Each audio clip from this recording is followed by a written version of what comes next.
Shalom, shalom Israël de Dieu, shalom peuple de Dieu, que la paix et la grâce de Dieu soient sur chacun de nous, jour de joie, jour de victoire. Notre Seigneur est là, il est fidèle au milieu de nous. Nous avons reçu par la grâce de Dieu le Fils, le Tout-Puissant, le Seigneur l'Éternel est avec nous. Quelle grâce manifestant Jésus-Christ. Donc j'espère que tu te portes bien et que tu prospères et que tu sois en bonne santé, que tu es dans la joie, comme prospère l'état de ton âme. Et en tout cas, vraiment, c'est tout ce qu'on te souhaite. Que le Seigneur continue encore vraiment à te fortifier, à nous bénir ensemble. Donc ce soir, nous voyons ensemble donc la grâce de Dieu, donc tiré de Tite chapitre 2, verset 11. Donc on est là, il dit que la grâce de Dieu, car la grâce de Dieu, source de salut pour tous les hommes, a été manifestée. Amen. La grâce de Dieu, donc on voit, c'est une source de salut. Donc il va voir que c'est ce qui caractérise le mot, la grâce, c'est que c'est une source de salut. Donc, il n'y a pas autre chose dans la grâce, c'est source de salut. Donc, ça jaillit pour toi, ça jaillit pour quelqu'un, ça jaillit pour nous aujourd'hui, c'est la grâce de Dieu. Dans Jean chapitre 1er, le verset 17, on voit qu'il est écrit que la loi a été donc donnée par Moïse, mais la grâce, ce n'est pas un homme qui l'a emmené, ce n'est pas n'importe qui, c'est Jésus-Christ lui-même. Donc, Jean chapitre 1er, verset 17, merci, nous l'avons sur l'écran. Car la loi a été donnée par Moïse, la grâce et la vérité sont venues par Jésus-Christ. Donc, vous voyez, donc Jésus l'a emmené, c'est lui qui est à l'origine. Donc, c'est lui cette source de grâce qui jaillit encore aujourd'hui pour le monde, pour tous ceux qui ont besoin. Et c'est ça qui est formidable. Donc, nous allons voir ensemble ce soir donc, quelques passages dans la parole de Dieu qui nous invitent vraiment à savoir que nous sommes là pour apporter aujourd'hui cette grâce, parce que nous avons en nous celui qui est venu pour la grâce. Dieu a tant aimé le monde qu'il a donné son Fils unique. Amen. Donc cela veut dire que le Fils est en nous, donc il continue à jaillir, il continue à être cette source de vie, cette source de salut. Donc réjouissons-nous parce que nous savons que tous ceux vers qui Dieu va nous envoyer, c'est que le salut s'est approché d'eux. Le salut est proche. Par toi, le salut est proche de quelqu'un. Par ta présence, le salut est proche de tous ceux qui sont dans la maison avec toi. Par ta présence dans le village, dans le quartier, là où tu es, le salut est proche, que le nom de Dieu soit glorifié. Alors dans 2 Timothée chapitre 4, là c'est les recommandations à Paul pour Timothée. Il lui dit ceci, « Je t'en conjure devant Dieu et devant Jésus-Christ qui doit juger les vivants et les morts, et au nom de son apparition et de son royaume, prêche la parole au verset 2, insiste en toute occasion, favorable ou non, reprend, censure, exhorte avec toute douceur et en instruisant. Verset 3, car il viendra un temps où les hommes ne supporteront pas la saine doctrine, mais ayant la démangeaison d'entendre des choses agréables, ils se donneront une foule de docteurs selon leurs propres désirs. Détourneront l'oreille de la vérité et se tourneront vers les fables. Mais toi, sois sobre en toutes choses, supporte les souffrances, fais l'œuvre d'un évangéliste, remplis bien ton ministère. Amen. Remplis bien ton ministère. Donc c'est la grâce de Dieu que le ministère soit rempli. Rappelons-nous que Moïse a porté la loi. Dieu lui a donné la loi, pardon. Et donc la grâce est venue avec Jésus. Jésus est venu avec la grâce. Donc il est venu avec la vérité. Il est venu avec la grâce parce que c'est de lui que tirent toutes ces choses. Toutes ces choses sont de lui, sortent de lui. C'est pour cela que nous avons des raisons aujourd'hui de venir à Jésus, nous approcher du royaume de Dieu. Bien-aimés, c'est vrai que ce que Paul dit à Timothée, aujourd'hui nous voyons que beaucoup de personnes aimeraient entendre comme cela, la parole de Dieu, ce qu'ils aimeraient entendre, mais nous ne sommes pas là pour faire plaisir à quelqu'un, nous sommes là pour faire la volonté de Dieu, nous sommes là pour faire ce que Dieu nous demande. Donc c'est poussé, inspiré par le Saint-Esprit que nous parlons aujourd'hui aux hommes.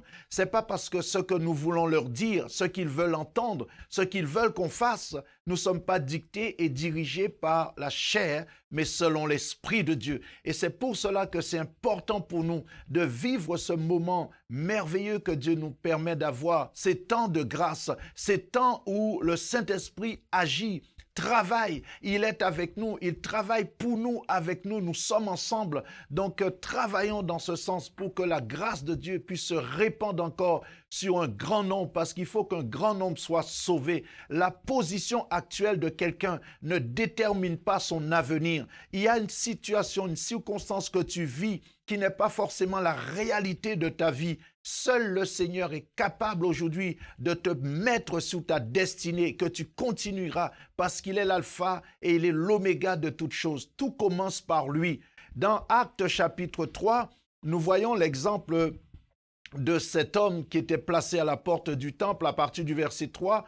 La Bible nous dit que cet homme qui était placé à la porte du temple, nommé la belle porte, vous voyez, et donc quand il voit Pierre et Jean qui allaient rentrer, regardons ce qui se passe au verset 3. Cet homme, voyant Pierre et Jean qui allaient y entrer, leur demanda l'aumône. Pierre, de même que Jean, fixa les yeux sur lui et dit « Regarde-nous ». Mais il s'attendait donc à recevoir, il les regardait attentivement, s'attendant à recevoir d'eux quelque chose. Verset 6, alors Pierre lui dit « Je n'ai ni argent ni or, mais ce que j'ai, je te le donne au nom de Jésus-Christ de Nazareth. Lève-toi et marche. » Et le prenant par la main droite, il le fit lever. Au même instant, ses pieds et ses chevilles devinrent fermes. D'un saut, il fut debout et il se mit à marcher. Il entra avec eux dans le temple, marchant, sautant et louant Dieu. Amen. Revenons donc au verset 4. Donc, on voit que cet homme, il a tellement l'habitude, quand il a vu Pierre et Jean aller arriver, quand il les a regardés attentivement, il les a regardés et il s'attendait à recevoir d'eux quelque chose. Parce que c'est dans l'habitude. Humainement, il sait que quelqu'un va lui donner quelque chose. Il attendait qu'on lui accorde une petite pièce.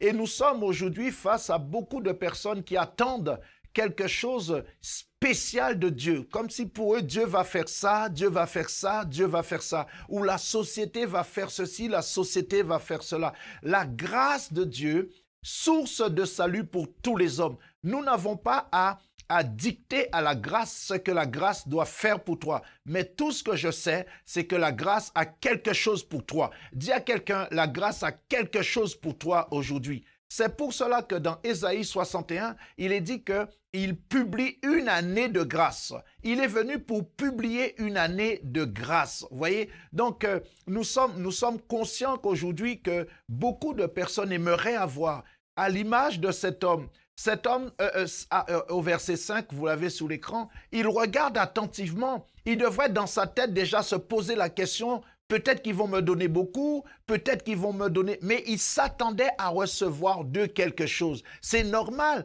parce que c'est sa position. Il a toujours été là pour recevoir de ceux qui passaient quelque chose. Donc là, c'est question d'aumône, une pièce. Il fait la manche. Donc là, pour lui, c'est ça.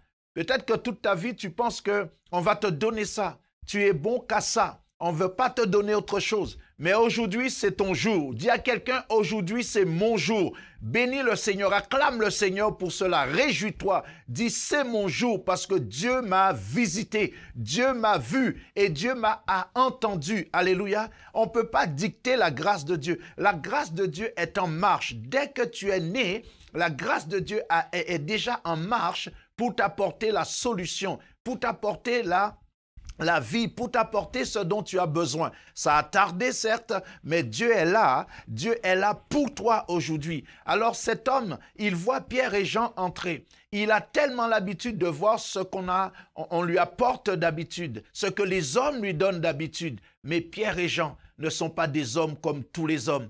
Parce qu'il n'y a pas longtemps, au chapitre 2 plutôt, ils ont reçu quelque chose qui ne venait pas de la terre, qui ne venait pas d'en bas, qui venait d'en haut. La Bible nous dit tout à coup, il vint du ciel. Amen. Tout à coup vint du ciel un bruit comme celui d'un vent impétueux qui a rempli toute la maison. Et ils ont reçu. Ce qu'ils ont reçu, c'est de la part du Saint-Esprit. Et le Saint-Esprit, c'est Dieu. Et Dieu est venu pour bénir, pour sauver, pour délivrer, pour restaurer. Donc Dieu ne peut pas te donner quelque chose d'en bas pour que tu puisses te lever. Ce n'est pas que quand Dieu va te bénir que tu vas marcher. Une bénédiction, c'est bien. Une grâce, quelle que soit la bénédiction, c'est bien. Mais ce n'est pas seulement ça. Il est question de la grâce qui est source. Une source, quand une source jaillit, mon ami, eh bien, nous avons la possibilité de nous désaltérer, de boire, de faire beaucoup de choses avec cette eau. Et là, cet homme s'attendait à recevoir de quelque chose. Combien peut-être que là, tu attends, tu dis peut-être que là, c'est la fin de l'année, ça va être comme l'année dernière, il n'y a personne qui viendra me visiter. Peut-être que, surtout, je nous dis quelque chose, pendant que beaucoup se préparent à des festivités, vous savez que la plupart, il y a beaucoup de personnes aujourd'hui que ces temps-là sont des moments les plus difficiles pour eux parce que de leurs yeux, ils se rendent compte, tout est beau, tout est festif et ils ne peuvent pas participer. Ils sont seuls dans leur maison. Vous voyez? Mais Dieu désire de te faire grâce ce soir. Dieu est là pour toi. Alors, peut-être que tu attendais peut-être de ces moments que quelque chose se passe pour toi, de recevoir un cadeau. Mais laisse-moi te dire, cela fait plus de 2000 ans que Jean 3, verset 16 a été proclamé pour Dieu a tant aimé le monde qu'il a donné son Fils unique. Voilà le plus beau cadeau que le Seigneur te fait aujourd'hui. C'est le Père qui te fait ce cadeau, le Père céleste. Amen, t'envoie son Fils pour que tu sois sauvé. C'est une source de bénédiction.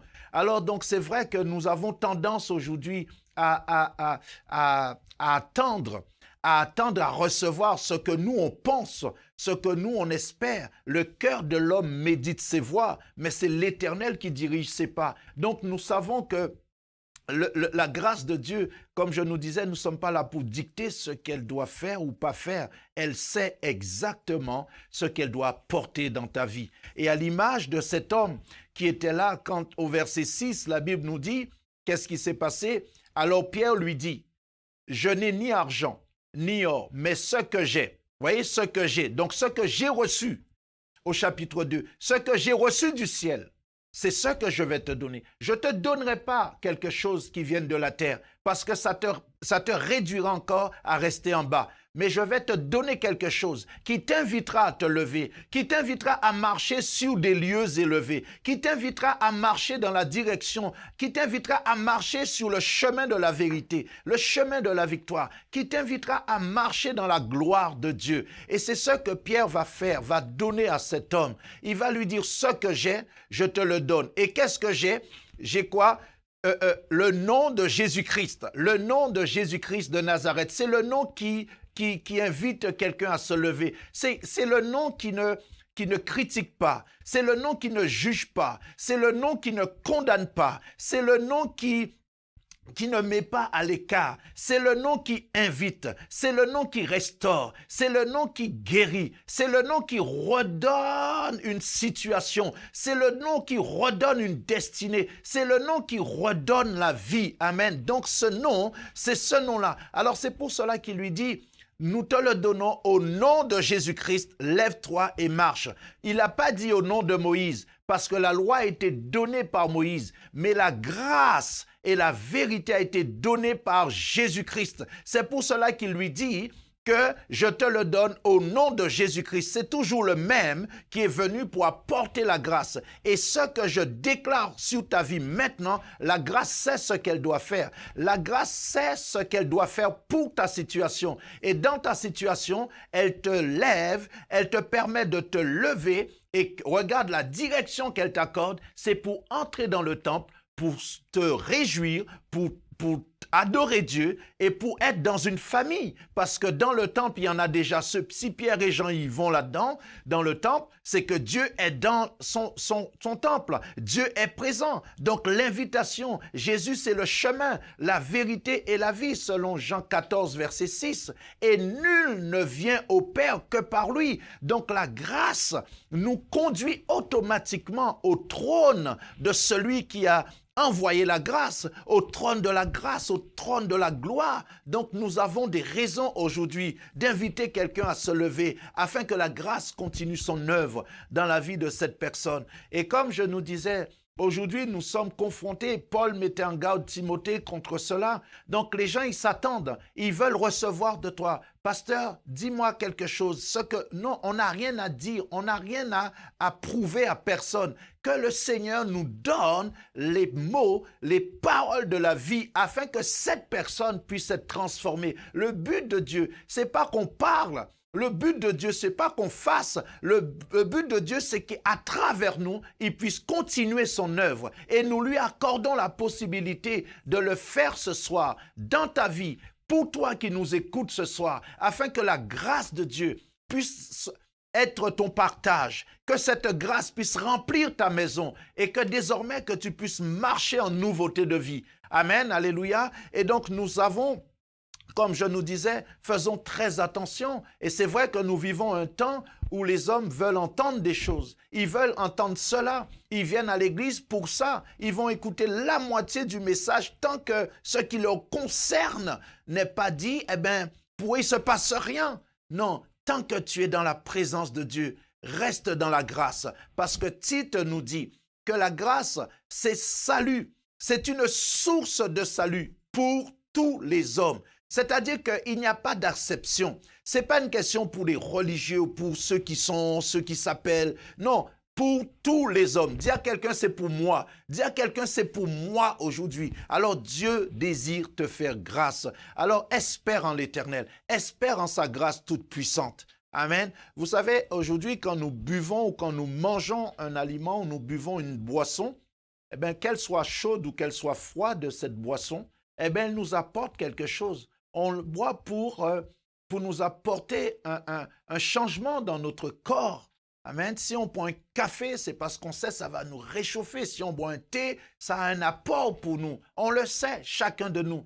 Et si aujourd'hui tu bois le thé ou le café que tu as l'habitude de boire et ça t'apporte autre chose, sans doute tu vas être surpris.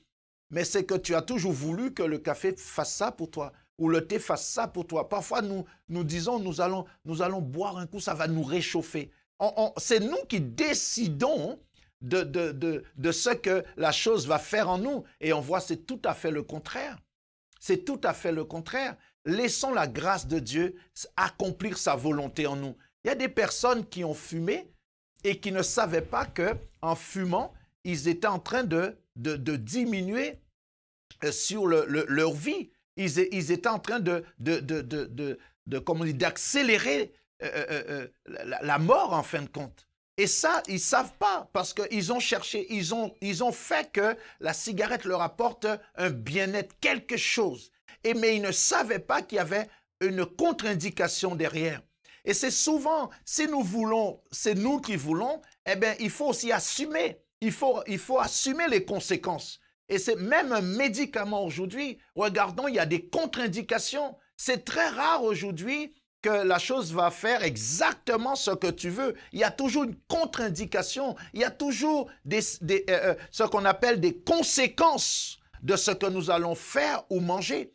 Il y aura une conséquence automatiquement ou des conséquences. Mais regardons, la grâce de Dieu, qu'est-ce qu'il est? Elle est quoi? Elle est source de salut pour tous les hommes.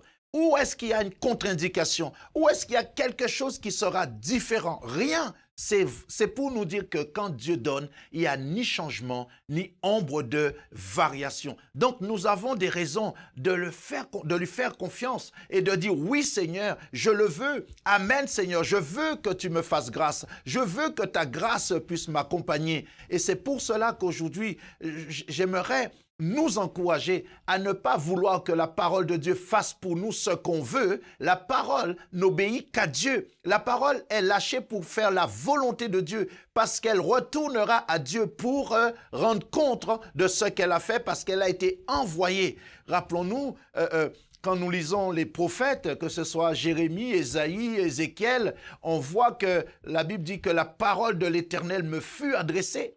Et donc c'est cette parole qui a été adressée que les prophètes vont dire.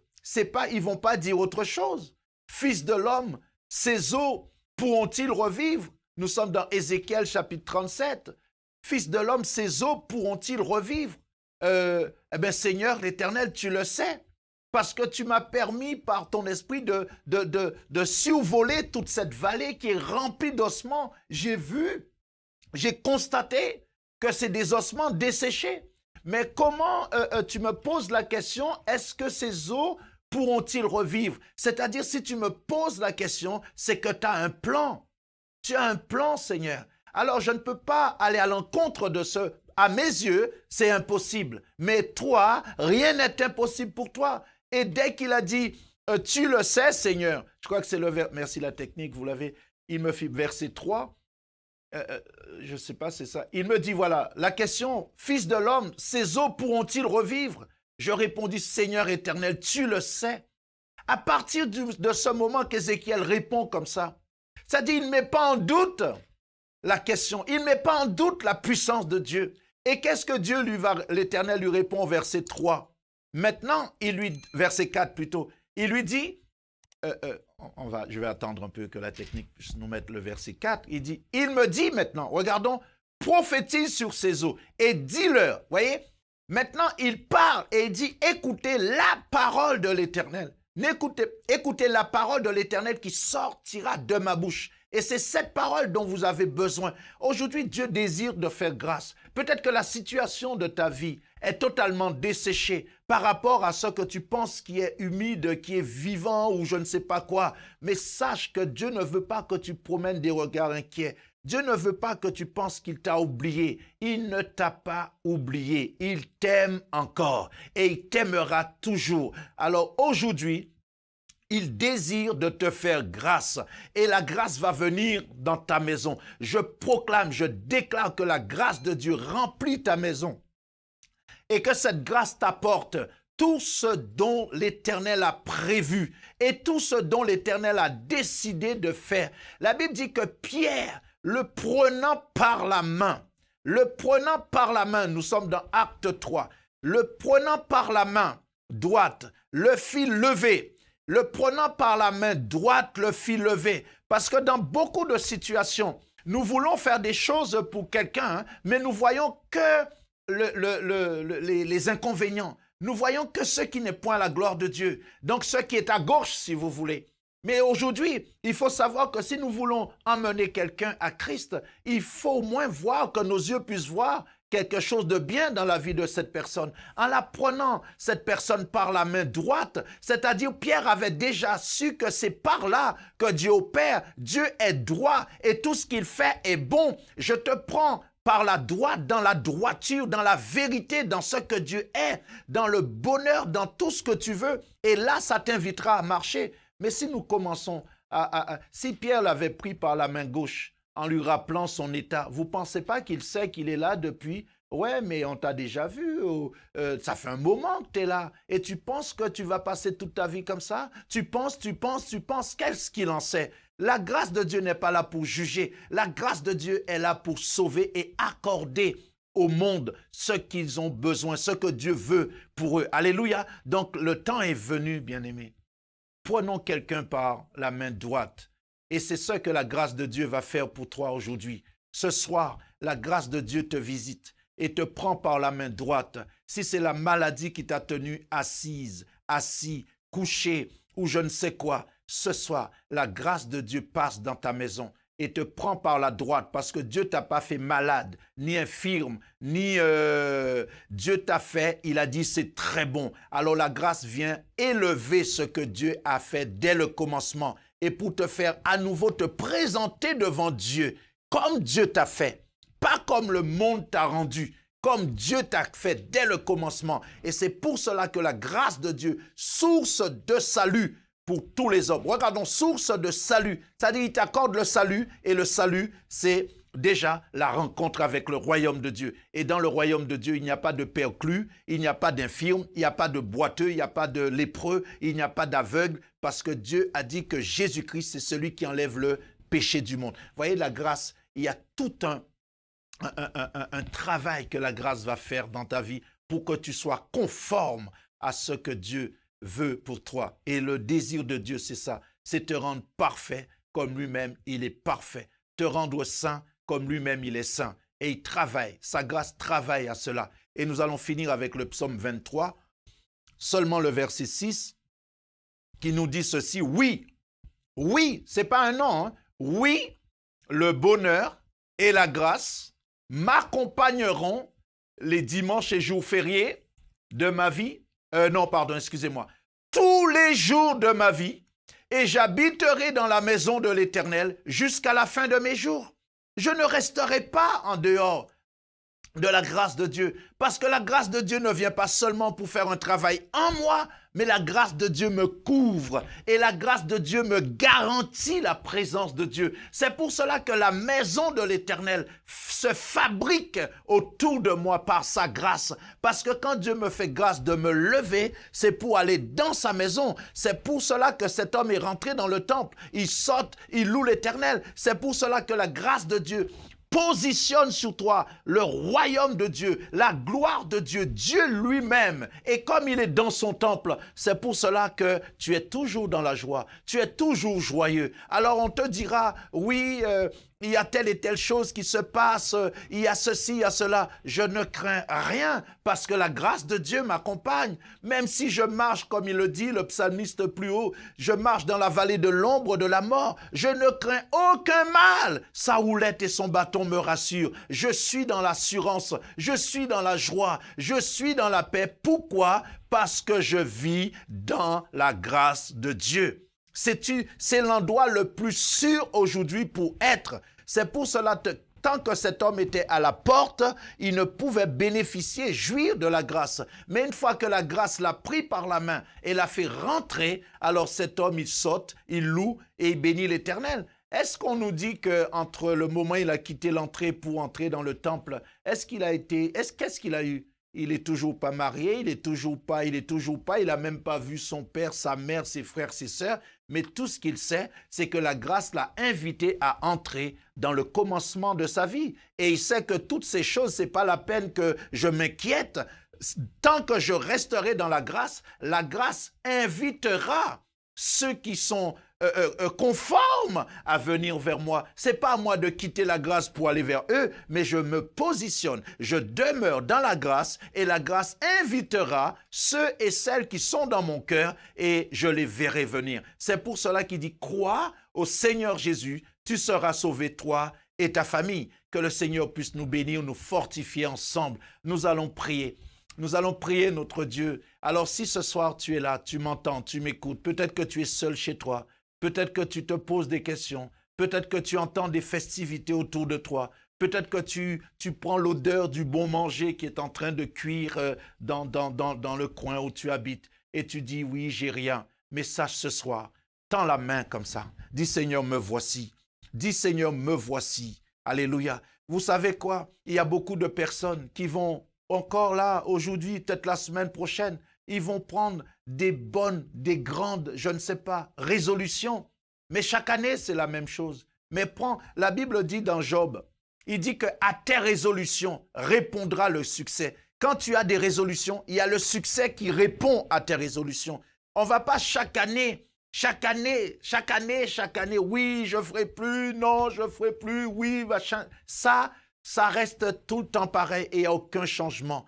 Mais Job déclare, à tes résolutions répondra le succès. Sur tes sentiers brillera la lumière. Amen. Alors je le crois qu'en cet instant même, la grâce de Dieu te prend par la main droite et te fait lever pour que tu marches sur tes lieux élevés, afin que tes yeux contemplent sa magnificence, afin que tes mains se lèvent en son honneur et que tes lèvres confessent qu'il est le Seigneur de ta vie. Que Dieu te bénisse, que la paix et la grâce de Dieu soient sur chacun de nous. Nous allons prier pour tous ceux qui ont faim et soif de vérité, qui ont faim et soif de Jésus. Père, nous te prions cet instant. Tu vois les personnes qui ont faim et soif, qui désirent, Seigneur Père éternel, de te toucher ce soir. Seigneur Père, que ta grâce se manifeste dans leur vie. Et que, Seigneur mon Dieu Père, ces personnes puissent ressentir, Seigneur, ta présence. Et que ta présence, Seigneur, soit le ciel pour chacun. Et que chacun reçoive dans son cœur maintenant, Père, la faveur de Dieu. Au nom de Jésus-Christ. Amen. Amen. Que le Seigneur nous bénisse. Que la paix et la grâce de Dieu soient sur chacun de nous.